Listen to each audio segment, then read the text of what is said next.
Neshama, si j'ai bien compris, depuis que Adam et Chava ont mangé ce fruit défendu, alors le bon penchant et le mauvais penchant sont à l'intérieur de l'homme. Et ils sont tellement opposés l'un à l'autre qu'ils ne peuvent pas complètement se réconcilier. Ego, en effet, ces deux penchants antagonistes sont à l'intérieur de l'individu. Il est très difficile de les réconcilier. C'est un peu comme Caïn et Abel. Que veux-tu dire par là, Neshama? Caïn et Abel sont frères. D'accord, ils n'arrivent pas à se parler en paix, mais sont-ils vraiment irréconciliables? Ego, reprenons le texte de cette histoire de Caïn et Abel pour bien comprendre ce qui se passe. Caïn est né le premier. Sa mère, en lui donnant naissance, le nomme Caïn, et elle s'en explique. J'ai acquis, Kaniti, un homme avec Dieu. Dès le premier instant, Caïn est placé sous l'angle de la possession. J'ai acquis, de l'acquisition. Il possède la matière. Il est dans le règne de l'avoir. De son côté, le deuxième fils, Ével, a un nom qui n'est pas expliqué par le texte biblique. Mais le terme Ével représente le souffle de l'homme, sa respiration, quelque chose qui n'existe que lorsqu'on est dans la relation à l'autre. On se parle et chacun existe pour l'autre. D'ailleurs, le roi Salomon utilise ce terme dans le début de Qoheleth. Avel, Avelim, vanité des vanités, nous dit-il. Tout est vanité. Quel profit tire l'homme de tout le mal qu'il se donne sous le soleil? Le monde matériel est un monde éphémère. Les possessions que nous avons ne durent qu'autant que notre vie dure sur terre. Les vraies valeurs sont les valeurs de la spiritualité, celles qui accompagneront notre âme après 120 ans, lorsqu'elle se séparera de notre corps. Donc nous avons deux penchants qui sont ici matérialisés par deux individus, deux frères. Et d'ailleurs, ces penchants et ces individus vont se symboliser, se renforcer dans leur symbolique encore plus à travers les métiers qu'ils vont exercer l'un comme l'autre. Caïn devient agriculteur. C'est-à-dire, il travaille la matière. Il travaille péniblement pour en extraire sa subsistance. Il a peu de temps pour la réflexion et la méditation. Ével, lui, devient berger. Il va élever des êtres vivants. Il va s'en occuper. Mais en même temps, lorsque les animaux sont en train de se nourrir, il peut développer sa réflexion et sa prière et la faire monter vers Dieu. On a donc deux personnages qui chacun vont essayer de développer ce qu'il y a de plus fort, de plus significatif en eux. Mais Neshama, Caïn, tu le présentes de manière un peu négative, mais en fait, il est quand même le premier à avoir pris l'initiative de faire une offrande à Kadosh Baruch Hu. Alors pourquoi son sacrifice n'est-il pas agréé? Tu as raison, Ego. Il a bien pris l'initiative. Mais ce qui compte pour Akadosh Baruch Hu, c'est pas simplement l'acte, ce qui est offert, qui n'a pas grande importance pour lui, mais l'intention qui est dans cette offrande, dans cette démarche. Que nous dit le texte? Caïn apporta du produit du sol, une offrande à Dieu. Rashi rapporte l'enseignement du Midrash et nous dit de ce qu'il y avait de moins bon. Le geste extérieurement est pur, mais intérieurement, il correspond à une intention qui n'est pas la bonne. Lorsqu'on est ancré dans la matière, on a du mal à se séparer de ce que l'on a. On ne prend ce risque que si on a l'intention d'obtenir plus, de gagner plus. Et c'est un peu ce qui se passe dans la démarche et dans la réflexion de Caïn au moment où il offre ses produits de la terre à Akadosh Baruch Hu selon l'enseignement du Kli Yakar. On est un petit peu dans une démarche qui va devenir la démarche idolâtre. C'est-à-dire, j'offre à la divinité quelque chose en échange d'autre chose, en échange de sa bénédiction, en échange d'un avoir plus grand. On est dans une relation qui ressemble à du troc. Je te donne pour que tu me donnes plus. Hevel a une autre approche.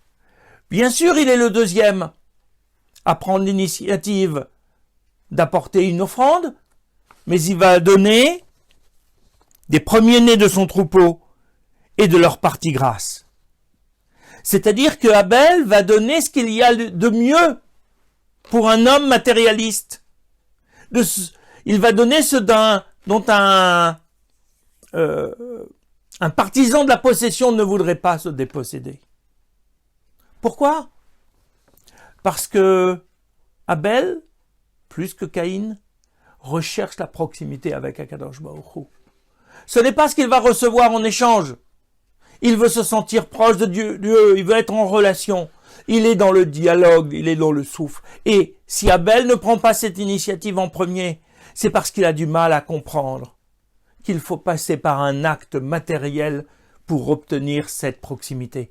Parce qu'en fait, cet acte matériel consiste justement à offrir à Dieu notre penchant à la matérialité. C'est ça qui est représenté par l'agneau qui est offert. On sacrifie la dépendance à la matérialité pour développer notre spiritualité. Si Dieu préfère, ou choisit, ou retient plutôt, le sacrifice de Abel et non pas celui de Caïn, c'est que les intentions ne sont pas en phase les unes avec l'autre. Il aurait pu accepter les deux. Il n'est pas obligé d'en retenir un seul. Il agrée l'un, il n'agrée pas l'autre. Et il donne la possibilité à Caïn de se rattraper, de faire teshuva, en quelque sorte. C'est le message qu'il lui adresse. Pourtant, si tu t'améliores, tu pourras être pardonné. Mais si tu ne t'améliores pas, le péché est tapis à ta porte. Vers toi est son désir. Mais toi, tu le domineras. Tu as la possibilité de dominer cette tentation. Tu as la possibilité de réparer cette démarche en la changeant, en changeant d'intention. Mais pour cela, il faut que toi, Caïn, tu recherches en toi-même ce qui ne fonctionne pas. Tu n'aies pas l'impression que Dieu a préféré l'autre parce que l'autre avait quelque chose que tu n'avais pas. Vous êtes égaux face à Kadosh Baruch Hu. Mais l'intention peut être positive ou peut être négative. C'est à nous de la travailler. Malheureusement, on le sait bien, Caïn ne va pas faire son examen de conscience. Il va dialoguer, tenter de dialoguer avec Abel pour essayer de voir qu'est-ce qui ne va pas et en quoi Abel avait quelque chose d'autre. Les sujets du dialogue ne sont pas donnés par le texte biblique. C'est le Midrash Rabbah qui nous rapporte 3 discussions possibles. Et ces 3 discussions correspondent à ce que nous avons vu jusqu'à présent, c'est-à-dire ces 3 tentations, ces 3 égarements de l'homme face à Akadosh Baruch Hu qui peuvent le mener vers l'éloignement plutôt que vers la proximité. Le premier égarement, c'est la problématique de la possession de la terre. Qui est propriétaire de la terre entre Caïn et Abel? Caïn considère que parce qu'il travaille la terre, alors il en est le propriétaire. Mais Abel en a besoin pour faire paître ses moutons. Cette notion de possession de la matérialité, c'est avant tout la notion de partage des biens. Qui a la propriété sur la matière? Cela nous ramène par la suite à l'idolâtrie, puisque l'idolâtrie consiste, en dehors du culte de l'idole proprement dit, consiste à s'attirer les faveurs de la divinité de manière à posséder le plus de choses possible. La troisième discussion qui est évoquée par le Midrash entre Caïn et Abel, c'est celle de l'emplacement du temple. Sur le territoire de qui sera situé le futur temple? Là encore, derrière cette discussion symbolique rapportée par les sages, il y a la notion du pouvoir. Le temple, la possession du temple sur son territoire représente le pouvoir sur le monde, sur les hommes, qui peut aller jusqu'à avoir le pouvoir sur la vie ou sur la mort. Les deux frères sont dans cette discussion où Caïn considère que c'est un tel honneur que d'avoir le temple sur soi qu'on en devient supérieur à l'autre. Il ne supportera pas que ce soit son frère et il le tuera pour qu'il n'ait pas ce kavod. Bien évidemment, cela n'a rien à voir avec la future réalité du temple et le futur objet de l'existence du temple, qui est d'être le lieu du rapprochement avec Akadosh Baruch Hu. Mais on est là dans une vision matérialiste du temple. Le troisième débat, il est bien connu, c'est le débat classique de la préséance pour la possession, excusez le terme, des femmes. À qui appartiendront les femmes? C'est-à-dire le pouvoir de la licence. Est-ce que la femme est un objet que je possède et qui est à mon service, ou est-ce que c'est un être partenaire avec qui je choisis d'être en relation pour exister grâce à elle et elle grâce à moi? On est là dans deux visions complètement antagonistes, comme pour les autres débats. Nous connaissons bien la suite de cette histoire. Il ne peut pas y avoir ici de réconciliation.